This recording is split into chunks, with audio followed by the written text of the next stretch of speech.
կարծում եմ, որ երևի թե բոլորի մոտ այս տեսանյութը դիտելուց հետո չնայած որ դեռ առավոտ է, ամեն դեպքում այսպես երեկոյան պլանները արդեն շատ արագ երեկոյան պլանները հայտնվեցին եւ ինչու ոչ իհարկե սուշի միջազգային օրը հերթական անգամ հրաշալի հնարավորություն է եւ առիթ սուշի երեկոյան փորձելու կամ գուցե ոչ երեկոյան, գուցե դուք պատրաստեք հենց հիմա մեզ հետ միասին պատրաստել կամ գրի առնեք թե ինչ է պետք տանը սուշի պատրաստելու համար իհարկե դա չի ունենա նույն համը ինչ կփորձեք պրոֆեսիոնալ խոհարարների պատրաստած բայց այնուամենայնիվ կարելի է գոնե մեկ անգամ կյանքում փորձել կարծում եմ շատ հետաքրքիր փորձառություն է իսկ թե ինչ է պետք ինչպես պատրաստել եւ ինչ գաղտնիքների պետք է տիրապետել կբացահայտի մեր տաղավարում այսօրվա հյուրը ճապոնական խոհանոցի մասնագետ խոհարար Գարեգին Սարգսյանը ողջույն Բարև ձեզ Բարի լույս Եվ շնորհավոր Շնորհակալ եմ Այս դեպքում նաև մասնագիտական տոն է արդիվ Հա, էդ է ուզում շեշտեի Ինձ թվում է ինձ համար ամեն օր է տոն Քանզի պատրաստում եմ սուշին Բայց քանի որ այսօր է որոշվել հունիսի 18-ը սուշի միջազգային օրը Այսօր կպատրաստեմ ձեզ համար Կխնդրեմ հարցեր տաք Քանի որ իմ համար մի քիչ ավելի հեշտ է, էլի սովորական է դարձել այս ամենը Հարցերի օգնությամբ ինձ թվում է մեր Շատ լավ Պայմանավորվեցինք Դե այդ դեպքում սկսենք հենց առաջին հարցից Ինչ է անհրաժեշտ եւ ինչ տեսակի սուշի ես պատրաստելու այսօր Այսօր պատրաստելու եմ աշխարհում հայտնի կանադա ռոլը եւ իմ հեղինակային ռոլը Ընթացքում կպարզաբանեմ ինչու աշխարհում հայտնի եւ ինչու հեղինակային Ինձ թվում է սկսեմ Այո Մեզ բրինձա հարկավոր սուշի պատրաստելու համար, ինքը համենված է, բայց կխնդրեի չհարցնել ինչ համեմունքներով եւ ինչ նյութերով, որովհետեւ գաղտնիք է։ Անկեղծ չեմ ուզում բացեմ։ Բայց մենք մեր հեռուստադիտողներին անպայման կնշենք, որ սիրելի հեռուստադիտողների եթերից առաջ փորձեցինք ամեն կերպ բացահայտել այդ գաղտնիքը, իմանալ գաղտնի բաղադրատոմսը, բայց միևնույն է մեր Գարեգինը որոշեց մինչև վերջին վայրկյանն գաղտնի պահել, որովհետեւ Բրինձի պատրաստումը շատ կարևոր է սուշիի դեպքում եւ այդ յուրահատուկ համը հենց բրինձն է, չէ՞, փոխանցում ինչպես նշեցիք։ Հա, կարող եմ շեշտել, որ ձկան հետ բրինձն է միայն, որ կարողանում է համը ճիշտ դարձնի եւ բրինձի սխալ պատրաստումը, ինչպես դուք նշեցիք, տնային պայմաններում չի հանգեցնելու այն համը, որը կարող են պատրաստել վարպետները։ Դրանից զատ ինչ որ հետաքրքիր փաստեր կարող եմ ձեզ ասել սուշի հետ կապված, Իհարկե, որ նրանք կարող են նաև համահունչ լինել մրգերի հետ, մեր հայերի քիմքին հաճելի լինեն, բայց այդ ամենը այսօր չենք փորձի, ինչի թվում, որ պետք է այսօր կանադա ռոլը մրգերովը հեղինակային տարբերակ է, կրկին տարբեր։ Հեղինակային տարբերակ է, բայց ինքը ձկների հետ, հում ձկան հետ, օրինակ սաղմոնի հետ մանգոն է, կիվին Ելակը, թունայի հետ նույնպես ելակը, նույնձև մանգոն և սոխը, կանաչ սոխը, իրար հետ հաճելի են լինում քիմքին մարդու և դրանից զատ այլ մրգեր էլ կան, բայց կանադա ռոլից խոսեմ մի փոքր, ինքը ճապոնական հիմք չունի, սուշին առհասարակ ստեղծվել է Ազիայում, բայց Կանադա, Կալիֆորնիա, Ֆիլադելֆիա ռոլերը ստեղծվել են Ամերիկայում, իրանց հիմքը այնտեղից է Նույնձև պարզ է դառնում այդ ամենային ժամանակ, երբ որ օգտագործում ենք Ֆիլադելֆիա պանիրը, ինքը ամերիկական հիմք ունի Դրա համար այս ռոլը աշխարհում հայտնի է, բայց ինքը ազիական հիմք չունի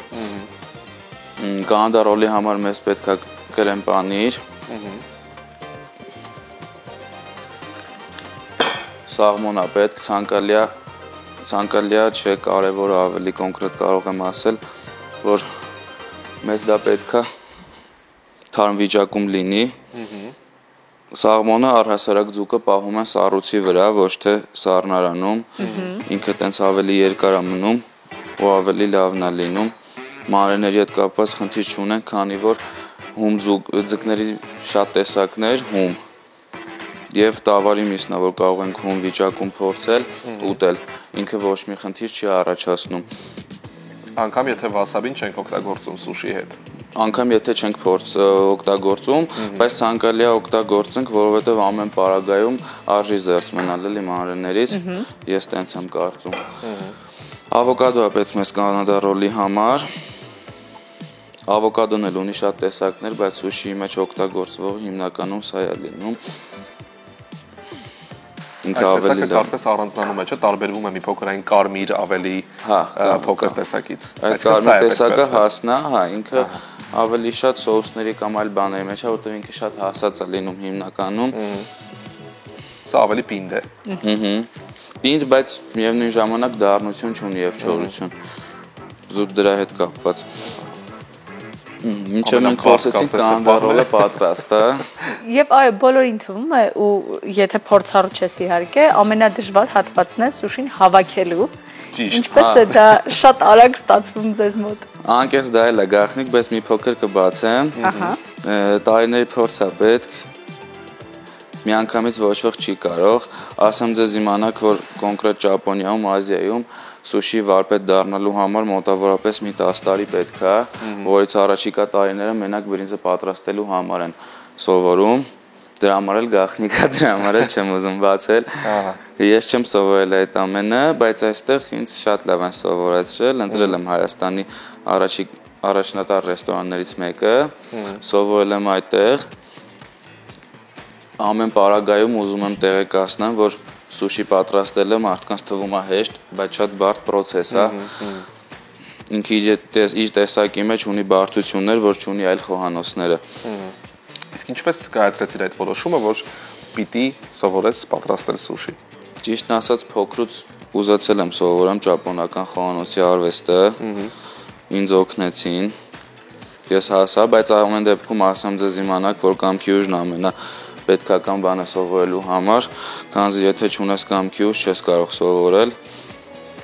Նու սովորացնողից էլ է շատ մասամբ գալիս, բայց պետքական բանը մարդու կամքի ուժն է։ Ես փոքրուց ուզեցել եմ սովորեմ ճապոնական արվեստը։ Խոհարարական արվեստը։ Խոհարարական, այո, ճապոնական խոհանոցի արվեստը։ Իսկ ինչ գաղտնիք մենք հենց նոր բաց թողեցինք։ Ինչի հետ կապված։ Անձեռոցիկով ինչու չորացրեցինք, որպեսզի շատ ուշադիր ես հետևում մաները յուրաքանչյուր կայլի։ Մոռացա շեշտեմ, սա օցածուկն է։ Այո։ Օցածուկը հում վիճակում չեն ուտում։ Ինքը ունի սոուս, որի մեջ տապակում են, դրանից հետո ծխեցնում են։ Ինչ որ մի բարդ պրոցես է էլի անցնում։ Դրանից հետո նոր կարող են մատուցել։ Օցածուկը չորացրեցի նրա համար, որ ռոլի վրա լինի, ինքը ավելի սիրուն տեսք է ստանում եւ համն է իհարկե նաեւ։ Չլսեցի։ Եվ համն է իհարկե նաեւ փոխում, յուրահատուկ համ է նաեւ հաղորդում։ Դու ունես ման է սիրելի սուշիի տեսակ։ Դե դասական տարբերակները միշտ պետք է պատվիրել ընթացքում փորձելու համար, բայց դա էլ է շատ յուրահատուկ եւ գաղտնիքներով լի, պետք է նաեւ դա նշենք, որ կարելի է նույն սուշին պատվիրել տարբեր շեֆ խոհարարների պատրաստած տարբերակներով, այո, բայց տարբեր համեր է ստացվում։ Բայց գուցե գաղտնիքը հենց բրինձն է այստեղ, ինչպես մենք մի քանի անգամ նշեցինք, որ յուրաքանչյուր նաեւ խոհարար իր վստահաբար գաղտնիքներն ունի ինչպես բրինձը պատրաստել եւ երևի թե դրա համար տարբեր համեր է ստացվում նույն դասական բաղադրատոմսի ընթացքում։ Ես կարծես թե այս կանադա ռոլը չեմ փորձել։ Կարծես թե։ Ինձ թվում փորձել ես։ Ինձ էլ ոչ, որովհետև այդ օցածուկով տարբերակը վրայից եւ սաղմոնը ներսում, ոնց որ թե ոչ։ Չնայած հանուն արդարության միշտ երբ սեթերով մեծ պատվիրում ես, չէ՞, սուշին անգամ չես նայում ինչպես է մտածում ինչ կա։ Շատ արագ ընկերների հետ միասին փորձում ես այդ մրցակցության մեջ հնարավորինս կամ ասեմ քիչ հիշում ուտել, որովհետև կանադա ռոլի վրա սոուս կա, ինքը կարող է փակել ներսի եղածը։ Այո։ Ես հիմա պատրաստում եմ, հետո կտրելու ժամանակ կմանրամասնեմ, հիմա հեղինական ռոլ եմ պատրաստում, որը բառի բուն իմաստով ունի ազիական հիմք։ Ինքը իր մեջ լինելու է սաղմոն, թունաձուկը եւ ավոկադո, վրայից մարածովախեզգետինը արդեն եփված է։ Ինքը շատ տարբեր ձևեր ունի եփվելու, բայց կոնկրետ ձև կա ու ժամանակ կա, որի արդյունքում մարածովախեզգետինը դառնում է իդեալական վիճակի։ Ուտելու ժամանակ հալվում է։ Գաղտնիք է։ Ես դրա համար էլ չհարցրեցի, հասկանալով որ գաղտնիք է։ Հենց ավարտում ես էլ չենք հարցնում իսկ ինչու կամ ինչպես, հասկանալով որ այ այդտեղ վերջանում է բոլոր բաց տեղեկատվությունը եւ սկսվում են գաղտնիքները, բայց ուզում եմ հասկանալ հեղինակային երբ ասում ենք ինչ նկատի ունենք, որ հատվածն է օրինակ այս բաղադրատոմսի հեղինակային եւ ով է հեղինակը։ Հեղինակը ես եմ։ Նույն չափազանցնեմ, բայց իմ մտածածն է այս ռոլը, ինքը չեմ տեսել ոչ միտեղ, ճապոնական խոհանոցում ռոլերը շատ քիչ տեսակներ կան, որ կլասիկ են համարվում, մնացածը, եթե դուք նկատեք, թեկուզ ձեր պատվիրած սեթերով, կնկատեք, որ այդ ամենը մարդու մտածած է Հայաստանում շատ դժվար է ճապոնական խոհանոցում ինչ-որ առանց փոփոխություն կատարելու մատուցել մարդուն, քանի որ հայերի հիմքը հաճելի չի ազիական խոհանոցին, փոփոխություններ պարտադիր պետք է կատարվի, որի արդյունքում մեզ նույնպես դուր կգա, ես որպես խոհանոցում աշխատող կարող եմ ձեզ տեղեկացնել, որ ինձ նույնպես դուր չի գա, հենց կոնկրետ ազիական հիմքով պատրաստված բաղադրատենիստը։ Բաղադրիչներն են, թե համադրությունն է բաղադրիչների։ Համադրությունն էլ, բաղադրիչներն էլ, օրինակ մի մթերքը Ազիայում կարող են օգտագործել շատ, իսկ ստեղ քիչ, որովհետև դժվար կլինի դա ուտելը։ Բայց ինչ հետաքրքիր է փաստորեն։ Ես ուզում եմ նաև խոսենք դանակի մասին, որովհետև եթերից առաջ նշեցիք, որ դանակի ընտրությունը եւս շատ կարևոր է եւ առանձնահատուկ։ Այո, դանակը շատ կարևոր է։ Այս դանակից կարող եք ֆիքսել մենակ ճապոնական խոհանոցում են օգտագործում։ Ինքը երաշերտ է, սովորական դանակի պես չի, սրվում է միայն քարի վրա ու սրվում է միայն մի կողմով, օգտագործվում է մի կողմը։ Այս դանակով աշխատելը շատ բարդ պրոցես է, որովհետև ունի միայն մի կողմ, մյուս կողմը սովորական է, որի արդյունքում բայց ստանում ենք իդեալական տեսք։ Այո, թե ձկանը, թե ռոլինը դառնում է իդեալական։ Հա, մեկ էլ մոռացա նշեմ, բոլոր ռոլերի մեջ կամ վրա օգտագործվում է նորի, նորին ջրիմուռներ է չորացված, ինքը միայն չի օգտագործվում նիգիրիների և սաշիմիների մեջ, կարող եմ մի քիչ բացել, նիգիրին դա բրինձն է, որի վրա հում կամ եփված ձուկ է, իսկ սաշիմին միայն հում ձուկ է, առանց ոչ մի հավելումի, կան շատ տեսակներ, մակի կա, տեմակի, դրանք ազիական հիմքով են, մակիները հիմնականում, ինքի սկզբանը սուշին ոչ թե եղել է ուտեստ, այլ պահպանման ձև, ձկան համար, իսկ բրինձն դեն է նետվել, հետո բրինձի այդ անցած ճանապարհը դարձել է համեմունք սուշիի համար։ Ինչքան էլ զարմանալի փաստեր եմ ասում, բայց դա այդպես է, ես ուսումնասիրել եմ, կարող եմ հստակեցնել։ Դե պատահական չէ, որ սուշին շատ երկար տարիների, նույնիսկ դարերի պատմություն ունի եւ ճապոնական խոհանոցից միայն դուրս է եկել ու տարածվել ամբողջ աշխարհով եւ փորձը ցույց է տալիս, որ անկախ նրանից թե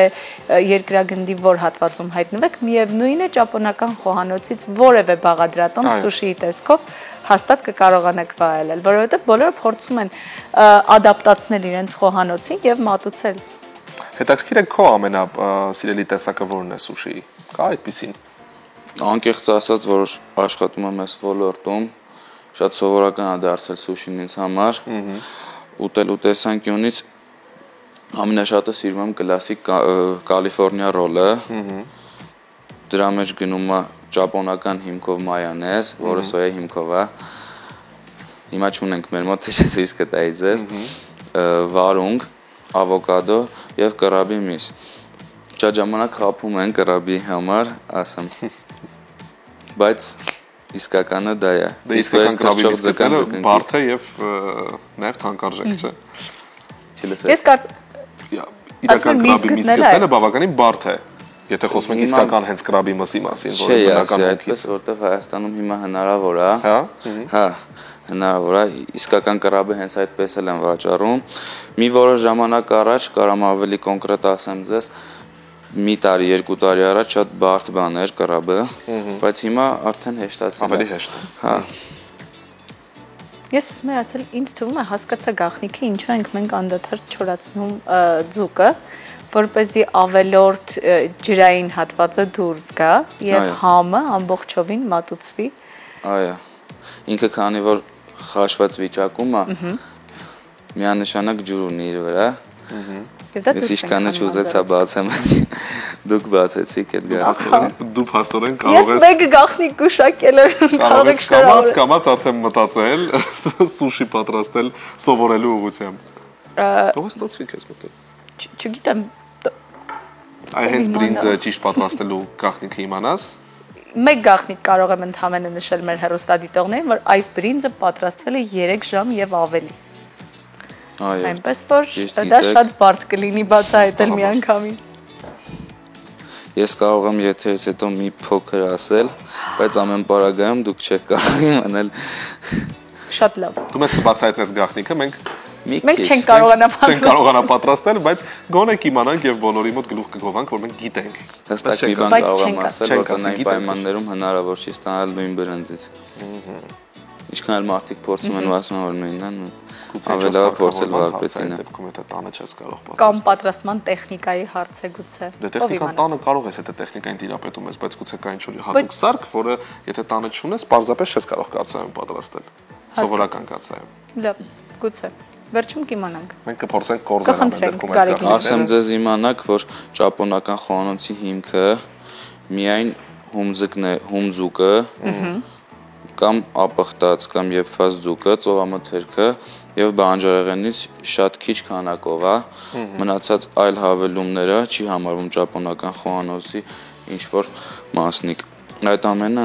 մարդու ֆանտազիա է, որը որ կարողացել է ճիշտ համատեղել ճապոնական խոհանոցի հետ։ Հիմա կտրատում ենք, տեխնիկային չեք կարող այդպես ուշադրություն դարձնել, բայց ասեմ իմանաք, որ այս դանակը միշտ մի կողմի վրա է գնում։ Չեմ ուզում բացեմ այդ գաղտնիքը որխի երբ, բայց ասեմ իմանաք դժվար է։ Ուղղակի մի փոքր արագ եմ փորձում անել, որ ոչ ոք չնկատի այդ ամենը։ Դանակը պարտադիր պետքա թրջենք ու պետքա մաքրենք։ Տեսքի համար մաքրելը, իսկ թրջելը կտրելու համար։ Ամեն ռոլից հետո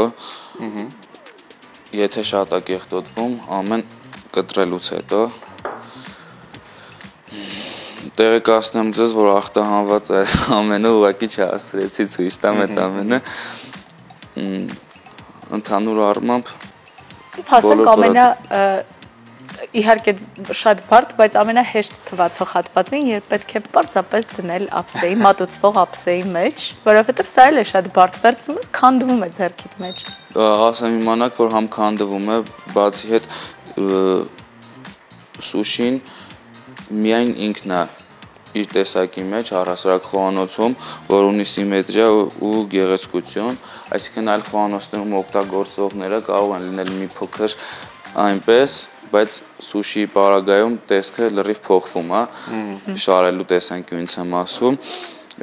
Հիմա մեր ֆորմատը շատ կարճ է, զուտ կարողանում ցույց տալ մեկ ռոլը ոնց պետք է դասավորես, սեթերի պարագայում ավելի է բարդանում, մանավանդ երբ դու աշխատում ես 2, 3 կամ 4 հարկանի ամանների հետ։ Ու այդքանը մեջ ինչքան բարձր բարդ process է, իսկ սաշիմին ավելի բարդ process է։ Մի հատ տեղեկություն կարող եմ ձեզ ասել, սաշիմին Ճապոնիայում մատուցում են սառույցի վրա, որովհետև ձուկը թարմ է լինում այդ պարագայում եւ մինչեւ սառույցի հալվելը պետքա պարտադիր ձուկը կերած լինի։ Նույն ձև հիմա օգտագործելու են բամբուկի տերևը, որը նույնպես օգտագործում են սուշի պարագայում։ Ինքը ունի շատ հետաքրքիր փաստ։ Եթե իրան հանում ես ջրից, մինչև չորանալը պետքա սուշին ամբողջությամբ կերված լինի, որ իր թարմությունը, համը եւ որակը զգաս։ Նույնիսկ չկասկածեք մեր պարագայում, որ մինչև բամբուկի տերևը կչորանա, այդ սուշին այլևս չի լինի ափսեի։ Ինչ կավարտվի 30 վայրկյան տևողությամբ կովազդը, ապա սուշին չի լինի։ Սեթերը պարզապես կվերանան։ Ես հիմա երկուսի հետ էլ կդնեմ, որ չմտածեք խաղում է, բայց ինքը տեսքի հետ կապված կարող է մարդկանց հաշկի խապկանք որպես երևա որ տեսքի համար է, բայց ասեմ իմանաք, որ ինքը կոնկրետ ֆունկցիա ունի, մինչև չորանալը պարտադիր պետքա ամբողջը ուտել։ Ամբողջը ուտել։ Ես միշտ մտածում եմ, որ դա դեկորատիվ էսպես։ Ես էլ եմ այդպես մտածում։ Լուծում է պարզապես գեղեցիկ մատուցման ձև, բայց փաստորեն ամեն ինչ մտածված է։ Սաշիմի սառույցն է ինձ թվում է, չգիտեիք, մի քիչ բարդ է մեր մոտ Հայաստանում սաշիմի ուտելը, որտեղ ինքը ամբողջությամբ հումձուկ է ու ոչ բոլորին է հաճելի լինում դա։ Մինչ մենք կանցնենք արդեն ձևավորման շատ հետաքրքիր փուլին, առաջարկում եմ փոքրիկ ընդմիջում ունենանք մեր եթերում գովազդի տեսքով։ Խոստանում ենք, որ սուշին չենք ուտի, այս ընթացքում դեռ չենք ուտի։ Կսպասենք։ Եվ վերադառնանք շարունակելու այս գեղեցիկ ընթացքը։ Վերադարձանք, սուշին դեռ շատ կարևոր է շեշտել դեռ իր տեղում է, մեզ մնացել է կարծես թե միայն ձևավորել։ Ասեմ ոչ միայն ձևավորումը, սոուսները, գովազդի ընթացքում կարող ես բամբուկի տերևը չորանալ, բայց փորձեցի պահել իր թարմությունը։ Հիմա սոուսները կանենք, իրանք էլի ճապոնական հիմք ունեն, ասեմ, սա ունագի սոուսն է, ինքը օծածկան համար է, իր ունագիա չեմ կարող հայերեն բացատրել ոնց, ու գրը օծածուկի սկզբանը այս սոուսով է տապակվում, որից հետո սոուսը առանձին իր վրա լինում է։ Այդ էս հիմա շատ ավելի ծանոթ տեսք ստացվում։ Հայտնի, այո։ Ահա։ Որից հետո իր վրա օգտագործում ենք կունջուտ։ Ասա որ փորձել ես դու։ Նաև տալիս ենք վասաբի եւ իմբիր։ Դարձավ տեսքը։ Ամեն ինչ պարզ է։ Ահա։ Իդեպ ես անսահման շատ սիրում եմ կոճապղպեղը, իմբիրը, որը հենց հիմա կհայտնվի մատուցվող ափսեի մեջ, ահա, հայտնվեց։ Ահա։ Սա մեկը, իսկ հեղինակայինի պարագայում այս սոուսը կծու քաղցր սոուս է։ Հետաքրքիր լուծում է, որովհետև կծուն եւ քաղցրը, ասում եմ, ճապոնական խոհանոցում շատ տարօրինակ բաներ կարող է տեսնեք, որ շատ հետաքրքիր լուծում է։ Կծու քաղցր սոուսը հիմա այս ամբողջի հետ շատ իդեալական է լինելու։ Փորձելուց հետո ինքներդ կհամոզվեք։ Ճապոնիայում պանիր չեն օգտագործում սուշիների համար։ Ֆիլադելֆիա պանիրը Ամերիկայից է հիմքը, դրա համար է ասում, այս ռոլը ունի ազիական հիմք։ Ինքի ամբողջ իր մեջի պրոդուկտը ճապոնական է միայն եւ ուրիշ ոչ մի հավելում չկա։